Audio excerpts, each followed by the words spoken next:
Hi, welcome to Ales and Scales D&D stream. So, as some of you may know, we just wrapped up our previous campaign, and we're currently getting ready to roll into a campaign that is, of course, homebrew, but it's called Ragnarok, and it's going to be a big focus on Norse mythology, as well as some of the kind of interminglings that go on within that mythology. But, so today what we're doing for our Friday stream and subsequent Friday streams is going to be kind of a player focus as we can do, as well as a little bit of maybe encounter focuses, and kind of talk a little bit about the inner workings of our party, who we are, and what we do. But anyway, to kind of kick things off, it will just be me currently on stream, and just talking to you guys, the wonderful audience that we have, and we'll kind of rotate through in the next couple Fridays. But so I'm going to go over the character that I'm going to play for this new upcoming campaign, a little bit of his background, and then how I kind of tied it into everything. So the basics of it is I built a character named Kjorgar Nighttouched. He is a full-blooded orc, and we are starting at level 2. So what I went ahead and did is I built a Twilight Cleric, which, if you're not aware already, is pretty, let's just say, kind of broken. It's pretty strong. But I'll go over a little bit of the stats and how I built it itself a little bit later. But I'll go over the background. So, of course, for in-game, meta background, I took the Acolyte as my main core background, which, to go into the background that I built for myself, I am from a small group of orcs that live in the very, very most southern continents of the land that our DM built. Now, I built what is called Hjorg Hall, which, to give you a little snip, I built a full GRG with numbers and reference locations for that, as well as the main background itself, where basically Kjorgar was born to a southern orc tribe in the most southern continent, as I've already said. The tribe quickly realized that they had a very strong connection to the Norse gods. And with this, my character himself, Kjorgar, kind of found, after being born, that he had a very, very strong connection to Ullr, which is the Norse god of hunting, winter, and hand-to-hand combat. Now, there is a little bit of variation in there, depending on the source that you find, but that's kind of the basics of it. But as the tribe went on, he was trained as a cleric, or in their home and subculture as basically a shaman, healing and dealing with the problems that may come of the tribe. Anyway, after a certain amount of time, there was another character that comes involved, which is kind of how I tied my backstory in, who is a paladin. Basically, after my character's training, we kind of understood that it would be better to be allies than to be at open war with each other. So we forged an alliance between the two southernmost tribes, including said paladin and, the peoples within the tribes themselves. So one day he came north, and they were kind of planning a raid to the northern continent, which is not snowbound in any way, shape, or form. They planned a raid there, and as well as just kind of learning from the cultures up north. So our town shaman, which is named Standby 1, which I did build a full NPC set for my village. I built the full map, everything else. Larthul which is a female orc shaman. She is also a Twilight cleric, level 10 in PC time. But she suggested for me to be sent off with this raiding party to go learn the ways of the world and kind of expand on what I could bring back to the village. So thus, myself and the paladin from the southern tribes decided we were going to go north, go ahead and raid, at which point we ran into another character who is now in the campaign, who is a Goliath fighter, a very strong man from the south mountains, or southwest mountains of our continent. And so we linked up there, and then we continued on in our adventures where we met two different elves that were kind of joined together, who came from the most eastern island in our continent, who we'd all at this point kind of decided we're going to be adventurers. And yeah.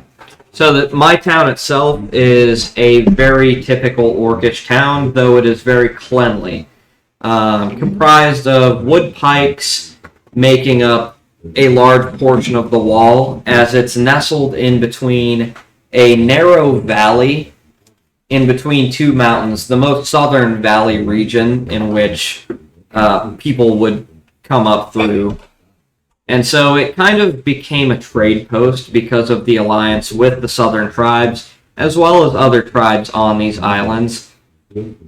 Our specialties are, we've got a mason, we've got a carpenter, and we've also got a blacksmith, which are, of course, in a, different but familiar way in terms of its orcish style, but the typical, offerings are rather mundane.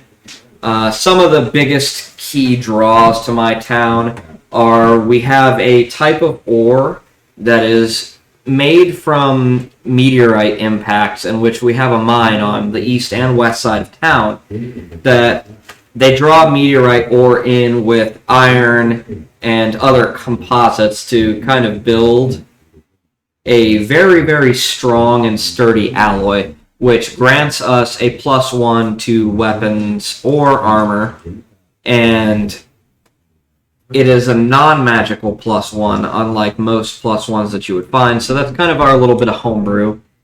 But apart from this, some things that you could find in town are, we've got the main Elder's Hall, which is a large, kind of, I can't say it without copyright infringement, but think orcs from a certain particular video game that's been replicated way too many times. That's basically what we're coming from. As well as the Shaman's Hut, we have a large fighting pit, which is where most of the orcs are trained from a very, very young age, where there are no people in this society that are incapable of combat. They're all very strong, hardy folks. There is the actual mining guild, which is dedicated to mining out the two mountains and kind of figuring out where the ore's at and blending this into a composite, which is done at our blacksmith. We have the stonemason, the blacksmith, and the carpenter are all twins named Unga Bunga and Dunga. A little silly, I know, but that's what I came up with. And then a couple other things. There is an adventurers guild in town, so they are not a directly evil society of orcs. And then as far as stable animals go, they actually ride on basically giant woolly cows that have huge tusks. That's kind of their thing. And some of the other key locations are, you've got what's called Grubba's Longhouse, which is actually a large tavern in which most people coming in and out of town will end up going through, as the specialty is a winter berry grog made of various components of whatever can be found, though it's never horrible, and it is usually quite strong. Grubba himself has a daughter named Trubba, because if you mess with her, you're going to get in trouble. So him and his daughter are both sword bards, him being a level 10, her being a level 1. And there's a lot more that goes into this. But that's kind of where I'm at with what I've built for a character. Now, to kind of go over the basics of the stats themselves, my character is, I wouldn't say min-maxed, it is optimized by all means. So we've got a strength of 16 as we are doing a level 1 feat for every player, not just variant human. So I took the Crusher feat, which gave me a +1 to strength, taking my 15 to a 16, giving me a +3. Now for dexterity, I had 0 adding modifiers to this, so I'm at a 10 and a 0. For constitution, being an orc, I already had a 14, which then took a +1 because of being orcish, which is where my +2 in con comes from. My intelligence is a flat 8, so a -1, so not the brightest character, but not the dumbest by all means. But he had no modifiers in this that changed it racially or otherwise. Wisdom was my flat 15, which that's, it is what it is. Wisdom being the modifier that I spellcast with. Of course, I put a little bit of buff into that. And his charisma was my flat 12. I won't lie, I don't exactly remember exactly what my stat scores were all the way across the board from start to finish, but they come out to 16 strength, 10 dex, 15 con, 8 intelligence, 15 wisdom, and 12 charisma. So a pretty well-rounded character, not exactly min-maxed, but not exactly just RP heavy. And so to talk about his background, like I said, he's a Twilight Cleric. So one of the biggest key features that he's going to be bringing to the game is his channel divinity, which is called Twilight Sanctuary. Now this gives a 30-foot radius that is filled with dim light, but it also heals for 1d6 plus 2, and the plus 2 comes from my modifiers. But so he is giving out 8 temporary hit points per turn, which at low level is basically negating any damage anybody takes.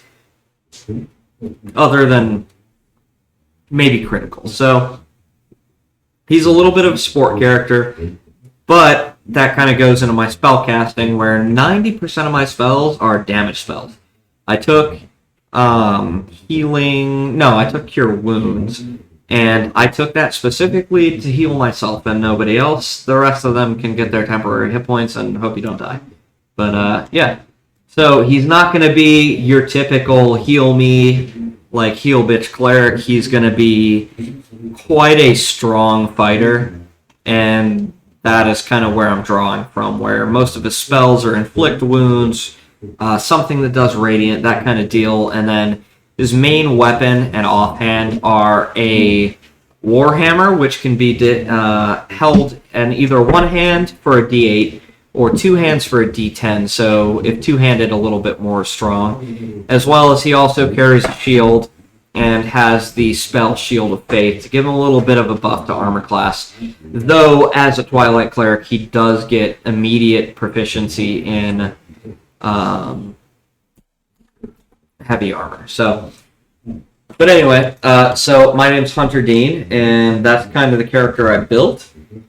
Hope to see you guys there this Saturday to check out our stream, and you'll get to meet some of the other players as we continue along in our Friday kind of player focuses, as well as some of our encounter focuses that we're going to be doing. But as it stands, hope everybody got a little bit of insight on the character, and I hope you guys have a good night. Ales and Scales, signing out.